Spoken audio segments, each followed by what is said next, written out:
catatan saya untuk di FGD kan masalah PMK 174 2019 ini tentang tata cara penyediaan, penghitungan, pembayaran, dan pertanggungjawaban subsidi listrik. Pak Milton kebetulan ini jago bahasa Jepang juga nih.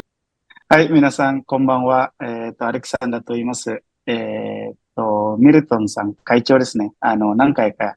Hajimemashite. Genki desu.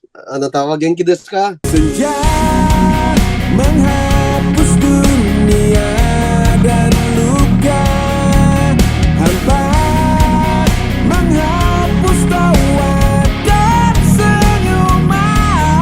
Nama biomass masih disebut sebagai bioenergy. Saya juga ingin ini kita sosialisasi nama ini menjadi biomasa berdiri sendiri, naik peringkat.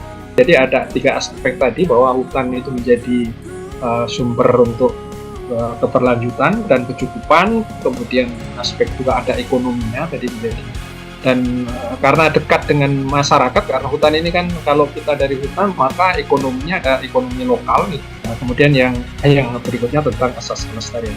Ya, co-firing itu memang harus mau tidak mau harus ada HTE, Pak.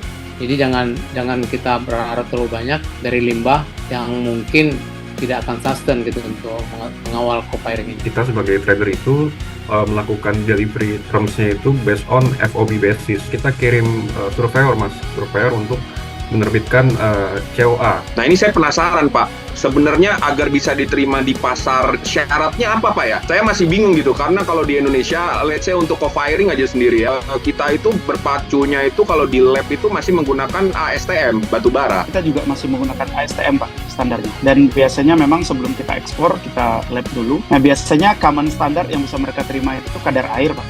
Biasanya di bawah 20% ya. Terus dari segi nilai kalorinya ya lebih rendah sebenarnya daripada standar yang diterapkan oleh PLN kita.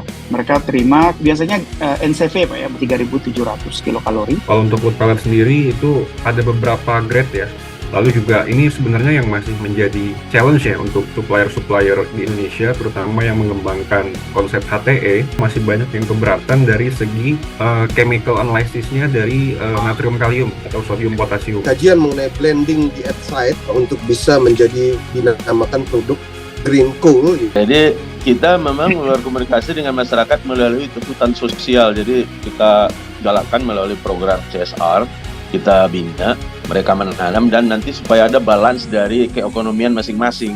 Catatan saya untuk di FGD kan masalah PMK 174 2019 ini mudah-mudahan bisa dideliver sebagai bahan untuk pemerintahan ke depan. Kita bikin FGD untuk menjadi solusi, mencari solusi, karena statementnya bahwa permen yang kita sudah andalkan itu belum bisa jalan karena terbentur pada tata cara penyediaan, penghitungan, pembayaran, dan pertanggungjawaban subsidi listrik.